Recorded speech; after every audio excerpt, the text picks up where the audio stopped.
Retomamos con la segunda parte del módulo de lámina de riego y continuamos con la relación tensión-contenido de agua o humedad. A cada contenido de agua le corresponde un valor de potencial matriz o tensión, ya dijimos que son sinónimos. Es una relación particular para cada horizonte. En el laboratorio se puede construir con la olla de Richards, introduciendo una muestra de suelo inicialmente saturada, una muestra imperturbada, a la que se le van a ir aplicando una serie de tensiones crecientes, va a ir perdiendo el agua que está retenida a tensiones menores y se va a ir determinando para cada tensión el agua remanente por el método gravimétrico. Y así se construye la curva tensión-humedad. Pero también existen curvas teóricas. De hecho, la que estamos presentando aquí es una curva de libro, donde se relaciona en el eje de las I los valores de tensión, crecientes en este sentido, que estamos señalando, desde el valor de tensión correspondiente a capacidad de campo a el valor de tensión correspondiente a punto de marchitez permanente, que era 15 bares. Y en el eje de las X se grafica el contenido de humedad, expresado como porcentaje de agotamiento de agua disponible. Al cero de agotamiento le corresponde el 100% de agua disponible, o sea, el suelo se encuentra a capacidad de campo, que es el límite superior del agua disponible, y al 100% de agotamiento de agua disponible le corresponde el 0% del agua disponible, o sea, el suelo se va a encontrar en un contenido de humedad correspondiente a punto de marchitez permanente. Y después estas gráficas son gráficas para distintas texturas predominantes, desde las más arenosas en este extremo a las más arcillosas en este otro. Entonces, ¿cómo se interpreta esta gráfica? Si yo agoté el 30% de mi agua disponible, aún tengo el 70% del agua disponible, ese valor o contenido de humedad en un suelo franco-arenoso, que es el que estamos señalando aquí, la curva, le corresponde un valor de tensión al agua remanente, o sea, la que aún sigue permaneciendo en el suelo, el 70% que aún tengo de agua disponible, un valor de tensión de 0,20 y pico, porque este eje está en una escala logarítmica. En cambio, ese mismo porcentaje de agotamiento de agua disponible en un suelo o un horizonte predominantemente arcilloso le corresponde un valor de tensión al agua remanente de 1 bar, que ya es un valor de tensión importante, donde la mayoría de los cultivos ya acusan residuo, ya hacen controles tomáticos, ya reducen su producción cuando se ven obligados a extraer agua que ya está retenida con ese valor de tensión. Si la leímos en el sentido contrario, si yo tengo una tensión de 1 bar en un suelo arcilloso, aún tengo el 70% del agua disponible presente en el suelo, mientras que ese mismo valor de tensión en un suelo arenoso franco, que es la curva que está más hacia la derecha, el suelo ya agotó el 80% del agua disponible, aún me queda casi nada de agua, un 20% del agua disponible. Esta situación es más peligrosa para los cultivos, porque no tengo agua en el suelo y la poca que tengo la tengo retenida una tensión muy importante. ¿Por qué es peligroso? Porque si atendemos que el movimiento del agua en el suelo se rige por la ley de Darcy, donde el flujo o velocidad de agua en el suelo es igual a la conductividad hidráulica por el gradiente de potencial, es decir, la diferencia de potencial respecto a distancia, con valor negativo porque el agua se mueve hacia potenciales cada vez más negativos. Entonces, si yo tengo muy poca agua en el suelo, el valor de la conductividad hidráulica, que no es constante cuando el suelo no está saturado, entra a disminuir. Entonces, para mantener la velocidad de flujo de agua en el suelo necesito una mayor diferencia de potencial para que se siga dando movimiento de agua y por último se haga el pasaje del agua desde el suelo a la raíz. Entonces, el cultivo necesita hacer un esfuerzo osmótico. Hace un gasto de energía nada más que para producir una concentración osmótica a nivel de raíz y bajar el potencial y se siga dando el flujo de absorción. Esto es mucho más difícil si no tengo agua en el suelo porque el valor de la conductividad hidráulica disminuye. Esto a modo de resumen, o sea, las vamos a leer textual a esto porque es como una puesta a punto hasta aquí del tema. El suelo retiene el agua con más fuerza a medida que se vuelve más seco. Al principio, luego de una lluvia o riego, el cultivo extrae el agua del suelo con gran facilidad. A medida que el suelo se seca, las fuerzas de retención aumentan y la planta debe realizar un esfuerzo osmótico para abastecerse de agua. Llega un momento en que la velocidad de transpiración es mayor que la velocidad de absorción y la planta pierde turgencia. Para evitar la deshidratación, es decir, como mecanismo de defensa, la planta pone en marcha el mecanismo de control estomático, reduciendo la transpiración, pero simultáneamente reduciendo fotosíntesis y producción. Entonces, cuando fijamos el umbral de riego, que nos ayuda a fijar la fracción de agua disponible, fácilmente disponible para los cultivos, la premisa es que la velocidad de absorción pueda satisfacer la velocidad de evapotranspiración. La velocidad o tasa de evapotranspiración depende de la demanda atmosférica y del desarrollo del cultivo. Si estoy en septiembre-octubre, la demanda atmosférica no es muy alta, entonces aún con un bajo contenido de agua en el suelo voy a poder satisfacer o igualar esa tasa de pérdida de agua con mi tasa de absorción. Ahora, si estoy en pleno verano, en enero, que además coincide con el máximo desarrollo del cultivo, salvo que sea un ciclo muy corto del cultivo o que se haya sembrado muy tardíamente, siempre va a coincidir enero además con el máximo desarrollo foliar del cultivo, entonces voy a tener que ser cuidadosa de no dejar descender mucho el agua en el suelo, porque si no, no voy a poder satisfacer la tasa de evapotranspiración con la tasa de absorción.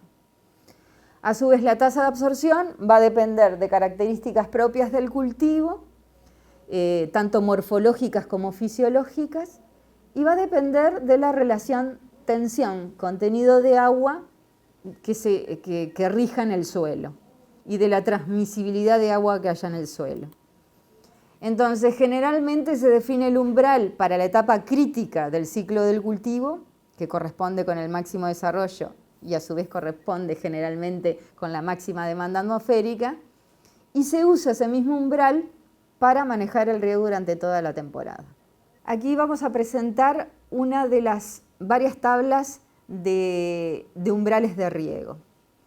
Este es un extracto de la tabla completa que hay para un listado bastante importante de cultivos que se presenta en el tomo número 56 de la FAO de la serie de riego y drenaje. El umbral está definido con la letra P y corresponde a la fracción del agua disponible máxima que se puede agotar sin que se produzcan síntomas de estrés hídrico. Tenemos, a modo de ejemplo, dos cultivos hortícolas donde el máximo agotamiento de agua disponible que se puede permitir es de 0,3 para que no se produzca control estomático. Mientras que otros cultivos, como el boniato, se puede permitir agotar el 65% del agua disponible sin que se produzcan condiciones de estrés, y en el caso del maíz se puede dejar agotar el 55% del agua disponible sin que se produzcan condiciones de estrés. A su vez, todos los valores de P de tabla están definidos para una condición de evapotranspiración moderada.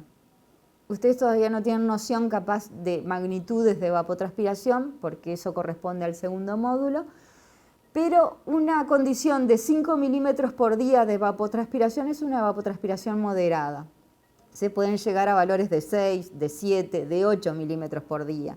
Y en ese caso será necesario corregir el valor de P de tabla con la siguiente ecuación que figura aquí. Que lo que me va a llevar es que en lugar de ser el valor de tabla voy a tener un P más chico, es decir, deberé dejar agotar menos cantidad de agua en el suelo para que no se produzcan condiciones de estrés si es que estoy estimando una evapotranspiración más alta que 5 milímetros por día. Otra tabla. En esta tabla, donde también figuran valores de umbral de riego. En esta tabla los cultivos se los agrupa de acuerdo a su sensibilidad para producir control estomático. Acá los cultivos muy sensibles en la fila A y los cultivos poco sensibles a producir control estomático en la última fila. Entonces, por ejemplo, si yo estimo que en el periodo punta de consumo de agua del cultivo voy a tener una evapotranspiración de entre 6 o 7 milímetros por día, entonces en los cultivos muy sensibles deberé dejar agotar como máximo un 23 o un 25% del agua disponible y no más. Mientras que en los cultivos menos sensibles a producir control estomático, como figura la soja, el maíz, podré dejar agotar entre un 50 y un 55% del agua disponible sin que se produzcan condiciones de estrés hídrico. Si el óptimo económico no coincide con el máximo rendimiento, entonces mi riego acompaña mi paquete de producción. Es decir, si yo hice cuentas previas, hice un análisis del costo de mi producto cosechado y un análisis de los costos de los insumos y establezco que mi óptimo económico no coincide con el máximo rendimiento, entonces mi paquete de producción no apunta al máximo rendimiento y el riego acompaña al paquete de producción. No le voy a dar el total de fertilizantes porque si considero que mi óptimo económico está por debajo del rendimiento potencial, no voy a hacer un control fitosanitario exhaustivo, entonces mi riego tampoco va a apuntar a darle toda el agua que necesita el cultivo. Entonces, en este caso es lo que se establece en esta tabla. Por ejemplo, si yo pretendo un rendimiento potencial para el maíz, no deberé dejar que el potencial matriz descienda por debajo de menos 0,5 atmósferas. Ahora, si apunto a un rendimiento 80% del rendimiento potencial, entonces podré dejar descender el valor de potencial matriz hasta menos 1,6 bares o atmósferas, que son equivalentes. Para definir la lámina de riego, además se deberá tener en cuenta el método de riego que estoy utilizando, porque las tablas de los umbrales me están determinando el agotamiento máximo de agua disponible para evitar condiciones de estrés hídrico. Pero si yo estoy manejando un método de riego de alta frecuencia, como es el pivot central o riego localizado, riego por goteo, entonces las láminas que se manejan son láminas más chicas, menos número de milímetros, que dejo agotar y vuelvo a reponer con el suelo. El suelo lo tengo, comienzo mi ciclo de riego con mi suelo a capacidad de campo, dejo agotar una pequeña cantidad de milímetros y los repongo frecuentemente con ese riego. ¿Cuán frecuentemente? Diariamente, cada 2 días, varias veces al día. Entonces, nuevamente volvemos al eje que esquematiza el contenido de humedad desde un 0% a un 100% que corresponde a suelo saturado. El agua disponible es la comprendida entre capacidad de campo y punto de marchitez permanente. El umbral de riego me está limitando o me está definiendo la lámina neta. Dejo agotar un contenido determinado y lo repongo ese mismo contenido con la lámina neta de riego. El umbral lo puedo tener expresado como un porcentaje de agotamiento del agua disponible. Lo puedo tener expresado como un porcentaje de agua disponible presente en el suelo, o lo puedo tener expresado como un porcentaje de agua presente partiendo desde un 0. De todas formas, sea agotamiento de agua disponible presente, o agua presente total desde un 0, me estoy refiriendo en este caso al mismo umbral de riego. Ahora vamos a ver un ejemplo numérico de cálculo de lámina de riego. Se pregunta, ¿cuál es la lámina neta de riego para un cultivo de papa? Y se dan las características del suelo. El suelo es franco-limoso, es homogéneo en los 40 centímetros del camellón, contiene 36% de arena, 12% de arcilla, 52% de limo, o sea, las 3 fracciones granulométricas son dadas. Se da el contenido de materia orgánica, 3,5%, y el valor de la densidad aparente, de 1,35 gramos por centímetros cúbicos. Lo primero que debo hacer para calcular la lámina de riego es calcular el agua disponible. Recurro a la fórmula de capacidad de campo para este horizonte A homogéneo en sus 40 centímetros, porque al armar un camellón lo que hice fue aumentar la profundidad del A, aumenté a 40 centímetros. Entro con el valor del porcentaje de arena, del porcentaje de materia orgánica y del porcentaje de arcilla. El valor de capacidad de campo como porcentaje en base a peso seco, según el cálculo, 25,9%.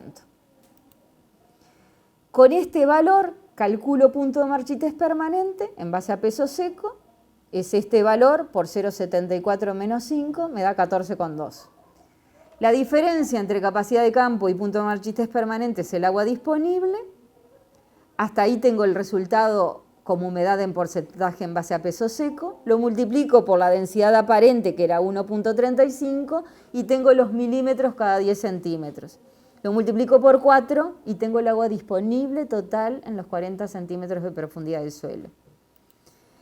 El umbral correspondiente a la papa es dejar agotar como máximo un 35%, entonces la lámina neta es el 35% o el 0,35 si lo hablamos en forma de fracción, de 63,2 milímetros, 22 milímetros. Esa es la lámina neta para manejar este cultivo, o el riego en este cultivo de papa. Vamos a ver un ejemplo, un segundo ejemplo. En el ejemplo anterior era un suelo homogéneo. Ahora tenemos un suelo que tiene dos horizontes. Un horizonte A de 35 centímetros y un horizonte B de 20 centímetros. Cambió el cultivo es maíz. Está totalmente desarrollado, o sea, me está diciendo que las raíces absorbentes colonizan estos 55 centímetros de profundidad y se apunta a un 80% del rendimiento. Por lo tanto, no dejo descender según la tabla anterior que vimos para umbrales cuando no se apunta al rendimiento potencial, no deberé dejar descender el potencial por debajo de 1,6 bares o atmósferas. Me voy al eje de la SI, ubico el 1,6, que está entre 1 y 2, más cerca de 2 porque es escala logarítmica. Choco a la gráfica correspondiente a la textura franca, que es el suelo que veíamos en el ejemplo anterior, y me determina que el contenido de agua correspondiente a esa tensión es de un 70% de agotamiento de agua disponible. Entonces, ¿cuál va a ser mi lámina neta? Tengo que calcular el agua disponible por horizonte, primero en base a peso seco, luego en milímetros cada 10 centímetros, luego en milímetros por horizonte. Recuerden que había un horizonte de 30 centímetros y otro de 25. Los milímetros totales son 87 milímetros en esos 55 centímetros de suelo. ¿Cuánto voy a dejar agotar? Un 70%. Mi lámina neta, 61 milímetros. Es una lámina neta pesada, adaptable más que nada a un riego por superficie. Un tercer ejemplo de cálculo de lámina de riego. Tengo un brunosol eútrico típico de la unidad Esilda Polielas Brujas con 3 horizontes. Un primer horizonte A de 0,24 centímetros, un segundo horizonte B de 24 a 56 centímetros, es decir, con 32 centímetros de profundidad, y un horizonte C de 56 a 82 centímetros. Calculo el agua disponible por horizonte. Tengo el dato de capacidad de campo, que ya me lo dan, punto marchitez permanente o coeficiente de marchitez permanente, que ya me lo dan. Hago la resta, tengo el agua disponible en milímetros cada 10 centímetros. No, perdón, como porcentaje en base a peso seco. Multiplico por densidad aparente, tengo los milímetros cada 10 centímetros. Por 2,4 milímetros totales en el horizonte A. Los milímetros cada 10 centímetros del horizonte B por 3,2 son los milímetros totales del horizonte B, y lo mismo para el horizonte, para el tercer horizonte. Acá tengo las láminas netas calculadas para 3 cultivos diferentes: maíz, sorgo y alfalfa en ese mismo suelo. El maíz, supongo que su desarrollo radicular efectivo será hasta los 45 centímetros, entonces calculo el agua disponible de los 24 centímetros del horizonte A más 21 centímetros del horizonte B, y completo los 45 centímetros de profundidad, y luego los multiplico por 0,5, que es el umbral corregido por la evapotranspiración más alta que 5 milímetros por día. Termino con una lámina neta calculada de 39 milímetros.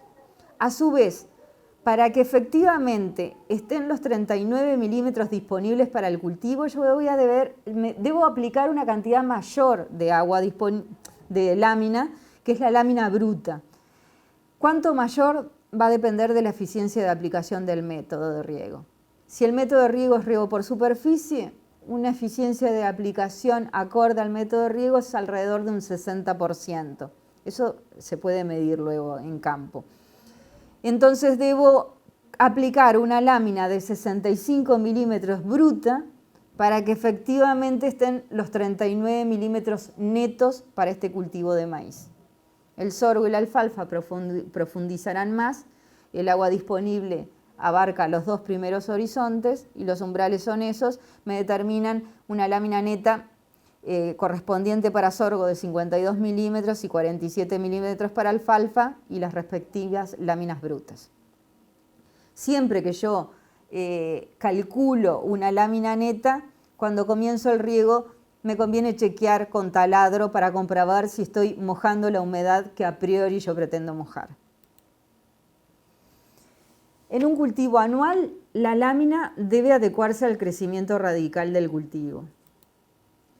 Las láminas mínimas que voy a aplicar en la etapa inicial del cultivo deben mojar como mínimo 20 centímetros de profundidad de suelo. No importa si la profundidad de las raíces son 10 centímetros, yo voy a mojar con mis primeras láminas de riego 20 centímetros de profundidad. Y de hecho, esa humedad, esa agua que apliqué con el riego va a estar disponible para el cultivo, porque en los primeros 15 a 20 centímetros del suelo el agua se mueve por capilaridad. De hecho, yo puedo secar los primeros 15 a 20 centímetros sin que haya cultivo, solo por la demanda atmosférica, y se me puede llegar a secar el suelo por debajo del contenido de punto marchitez permanente en esos primeros 15 a 20 centímetros. Eso para argumentar que en esa profundidad, no importa si las raíces son más cortas, el agua va a estar disponible para el cultivo. La lámina máxima se alcanza cuando el cultivo completa su crecimiento. Uno puede asumir que lo mismo que se da en la parte vegetativa del cultivo se da para las raíces, es decir, cuando alcanza el máximo desarrollo vegetativo se va a dar la máxima profundidad radicular. Y las láminas intermedias se adecuan al desarrollo del cultivo.